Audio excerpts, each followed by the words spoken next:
all throughout this morning. No injuries, casualties, or significant damage reported in Orleans Parish, and we're very much grateful for that. We've distributed 30 tarps to members of the New Orleans City Council to help with their districts, and particularly District E, New Orleans East, and we have Councilmember Thomas joining us here at the podium. Our 911 system remains stable throughout the night and, of course, throughout the morning, and is active now. No other calls for service noted for damage in Orleans Parish, but EMS units were sent to affected areas last night, and also supportive services this morning and now. DPW, Sanitation, and Park and Parkways immediately began responding to 311 requests and clearing rights of way. That is ongoing throughout the day. Entergy immediately started working to restore power in those impacted areas, and we are seeing lights being restored, and we're being told by 11 p.m. tonight the majority should be restored. One elderly facility was reported briefly lost power. This is Villa St. Maurice. Backup and running. No residents were impacted at all. Oshner St. Bernard Hospital up and running at normal operations. This is great. St. Bernard Shelter has a small number of shelterees that are present right now. Out of an abundance of caution, we are clearing and we are declaring, and that's being prepared right now for my signature, a state of emergency to enable access to any federal resources that we will be eligible for. After assessing our impacts, we immediately turned to our neighbors and provided them with supportive services on the ground. Prior to the tornado coming our way, I was in immediate and direct contact with parish president leaders from around the state, but more importantly, my brother President Guy McGinnis. And we have been consistent in terms of communication and supportive services that we have deployed to St. Bernard Parish. In direct communication with Governor John Bell Letwards last evening, this afternoon, this morning. That will continue. Also, as relates to communication from representatives of the White House, that started happening on yesterday evening as well, this morning, and will continue throughout the afternoon as needed.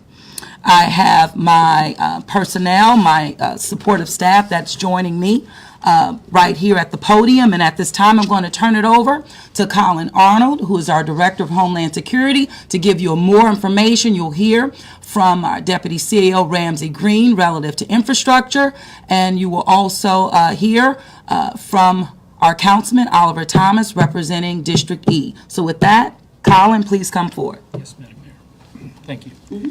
Thanks, everyone. Good morning. So, and with reference right off the bat to the weather moving on through the rest of the week, we're going to have clear skies, temperatures in the 70s, lows in the 50s, 10-mile-an-hour winds. So this is a good time for those that do have damage in Orleans Parish or wherever to, start mitigating that while we have this what appears to be stable weather through the rest of the week. And I think that that's just important to note. We're not anticipating any severe weather through Sunday. Really what we're observing is that in Orleans Parish, we've had our hazard mitigation team out this morning doing some follow-up damage assessments. We're not seeing a lot of damage in the lower 9th Ward, nor are we seeing it in Algiers, the West Bank area where this tornado yesterday kind of started. What we are seeing, however, is some damage in New Orleans East around the areas of Prentice and Coronado, North Idlewild and Wright, and on Houck Street in that area of New Orleans East that's being addressed right now. Saw about 50 structures, most with minor damage. That would be shingles, fascia, siding, those types of issues. About 5 or 6 with more moderate to major roof damage. And we will be continuing to work with those homeowners, and I'll have some resources here during my time up here to talk about that. We have put out tarps to Council Members Thomas and Council Member Moreno and their staffs, and they are actively out in that area right now, giving out tarps to residents to do what they can to tarp roofs as necessary. We've been obviously working with St. Bernard Parish last night into today. A lot of EMS surge unit capacity went in there last night. We also had rescue squads from the fire department and deputy and district chiefs that went down there to assist them. This is that collapsed structure rescue, confined space rescue, very technical types of rescues that, potentially needed to be done, and inspections as well. And so you're seeing right now today a continuation of that with many fire department, up to, I believe, 20 New Orleans firefighters are part of the overall state effort in the urban search and rescue team. That's Task Force 1 in New Orleans, Task Force 2 in Baton Rouge is here. You have fire and EMS officials and police officials from all over the state. State Fire Marshal's office has a heavy presence down here right now. They are doing those secondary searches, making sure they're not overlooking anything, and also starting that damage assessment. That's what they're down there doing today. They should be done sometime this afternoon. And that's predominantly in St. Bernard, but we'll also have that in Orleans Parish as well. We were also down with St. Bernard Parish this morning with the National Weather Service. As has been reported, they have determined this to be an EF3 tornado. That is one of their responsibilities. They will continue. They go to the hardest hit areas first and do an inspection, assessment, and then they move out towards the rest of the areas. So we'll be working with them this afternoon and tomorrow to continue that look into Orleans Parish, Jefferson Parish, wherever else this may have had an impact. It looks to be, at least in St. Bernard, about 2 miles long, half-mile wide, pretty tight storm. But just incredible, obviously, from what you've seen from images, incredible devastation there. New Orleans Police Department also assisted last night with a lot of our initial damage assessments as per our plan. They also assisted St. Bernard Parish with traffic control. We have our Joint Information Center and our EOC activated right now for any outstanding requests that may come in, monitoring any of our mutual aid that's out there. The Joint Information Center will be handling all of our disaster messaging moving forward. They're also coordinating a lot of the volunteer efforts that have been flooding in to our offices, and we're relaying that. We have our boots on the ground in St. Bernard forwarding a lot of that resource information there, but obviously the resources are also available for anyone that may have been affected in any way in Orleans Parish. As the mayor said, we'll declare, and FEMA's on the ground here in a recovery stance from Hurricane Ida, so that's going to continue. I think there'll be, we've already received calls from our local FEMA representation that they're ready to help. We do know about the power situation, should be remedied tonight. What I will say is that for anyone in Orleans Parish, St. Bernard Parish, anyone affected by this, there is a crisis cleanup home hotline. It's 504-350-0788. That's 504-350-0788. If you need assistance with damage from the tornado, we will contact you with volunteers, or connect you, with volunteers from local relief organizations, community groups, and faith-based community groups, which may be able to assist you with cutting fallen trees, drywall, flooring, and appliance removal, tarping, mold mitigation. These services are free. But services, it's a volunteer service, so it's not absolutely guaranteed. This hotline will remain open through Friday, April 8th, 2022. That's crisis cleanup, 504-350-0788. The Southeast Louisiana Legal Services has also activated their hotline, and that is for free legal services available to people impacted by the tornado. Free civil legal aid from your local legal aid office may be available. And survivors often need help with problems like landlord-tenant disputes, disaster food stamps, power of attorney, FEMA disputes, all those things that we have unfortunately gone through in the past. So again, that number, I don't have the number here, but we'll follow up with you on that. And really, that's all I have right now, just ongoing efforts in the aftermath of this tornado yesterday. So thank you. And I think we're going to... I'm going to turn it over to Ramsey. Thank you, Colin. Thank you, ma'am. Thank you, Colin. Thank you, Mayor. Really, what's been happening since first light this morning is clearing debris from public rights-of-way. We had less than 10 calls, more than 5, for a lot of uprooted trees. One tree fell onto a car, a lot of major blockages of public rights-of-ways, and we're clearing those tickets really rapidly. I spent some time this morning on Hauk Pressburg, intersection of Pressburg and Good, Coronado and New Orleans East, and seeing DPW, sanitation, and parkways folks out there, and seeing neighbors come out and clean and clear their own debris. It's a very good thing to see. Really, the message to the public is if you're walking around your neighborhood, don't touch a power line. Obviously, always assume a power line is live.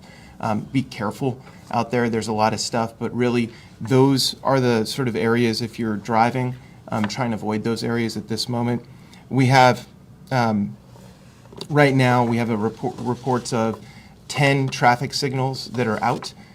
Those are thankfully not subsurface damage, which is like a crinked wire or something like that. It's just when the traffic signal goes over the street, it just sort of turns like a weather vane. We believe our in-house teams can get those things turned in a matter of days, not much longer than that. Those, pardon me. Additionally, we are seeing that our buildings are largely okay, police and fire stations, as well as city assets throughout. The data we're using are 311 inbound calls. So if you see something in the street that's obstructing traffic or something, please call the 311 line. And then we're also looking at where Entergy's power went down and tracking where that that swath of damage is. Update from the utilities is T-Mobile is 100% operational. Cox is 5% down, which includes New Orleans and St. Bernard, and they're working to get it back up. Verizon says they're at 100%. They had a backup system that kept them going. And then finally, just some numbers from Entergy. As of 10 a.m. this morning, approximately 1,900 New Orleans residents remained without electric service. They believe at this moment that by 11 p.m., those houses that can receive power will have power on. And that's that New Orleans East area in particular. They've got 90 poles, 50 transformers, and 100 spans of wire have been identified as damaged and in need of repair or replacement. On the transmission side, that's bringing power to the city. The distribution system is the power lines you see within our city. Transmission brings it to the city. 3 transmission line segments, including one that runs through the marsh near Parish Road in Chalmette that diverts toward New Orleans, were impacted, and a substation in Araby was severely damaged. Entergy is out there, saw them, and they are working to reroute where they need to ensure power gets back on where it needs to here in the city. That's all I have. Thank you. Thank you, Ramsey. Director Chief? Thank you, ma'am. Good morning. How y'all doing? I've been in touch with the public safety team, fire, EMS, as well as New Orleans Police Department. As Colin Arnold said, fire and EMS is still down in St. Bernard Parish. NOPD did an assessment last night as to what they can see in the dark. This morning they're out doing an assessment, checking the roadways, make sure everything's safe, and also they're available if you need to get in touch with them to report any damage or any street closures that you may see. Please call the 311 number and we'll get a police officer out there if we need to block off streets. We will continue to monitor this. The superintendent is in touch with St. Bernard Sheriff in case he needs any additional resources. And we also have the blue light patrol out tonight. If there's any dark areas, we have some lighting units that we'll be positioning to assist in lighting up those dark areas. And we also have the police out there doing blue light patrol. So if you see anything or that's blocked up and anything that requires any assistance from the first responders or the public safety team, please call 311 or you can text 311 as well. Thank you. Thank you very much, Director Chief. Councilman Thomas, anything to add? First of all, thank you, Mayor and team. The level of communication between my colleagues on the council, the mayor and her administration have been exemplary. And for those of you who have been around, I've been through a few of these. The team that I was out with last night did an immediate assessment. It was Brian Randolph from my staff, businessman Otis Tucker, as well as members of the police force who were out there in the lower Ninth Ward. The lower Ninth Ward was actually spared, contrary to some of the reports we got last night. We went from Sister Street to Duberel. If you know the lower Ninth Ward, Sister Street is the first street, and Duberel is actually the last street. And from the river to Florida, other than some wind, we were very fortunate. Through to this morning and last night, United Way Mayor was active last night. Emergency response teams were active last night. The Chief Blue Lights and the police department was active last night. And one of the most encouraging things was the neighbor-to-neighbor responses that happened not only last night, but throughout today. All of my council members have been engaged and in tune with what's happening in the district. Councilmember Morell and I were in the core, I've called it the ground zero area at Prentice and Coronado, passing out water and doing assessments. The Red Cross is currently in that area. Pastor Friend, whose church is on Chef, along with businessman Howie Kaplan and others, are looking to do feeding. The governor has given us a little information. He's been in communication with the mayor and I think it's damage.la.gov for homeowners and renters. Damage.la.gov. I think it's important that the press release that information for homeowners and renters. But Mayor, the best thing about this, and I had never seen this before, were the strike teams that were actually in the most affected areas, cleaning, relocating trees, getting debris out of the way of homes, and making sure, if nothing else, that some of the damage that was immediate was not an obstruction for recovery. So thank you very much. And is that New Orleans, we're survivors, we're strong, and we're always here. Absolutely. Thank you very much, Councilman and Councilman Green. I see you here. Thank you for your support as well. Just wanting to encourage our residents who have been impacted to continue to support one another, and also contact the city if you need anything, but utilizing 311. You can also text YES to 311 as well. So with that, we'll ask for questions as needed.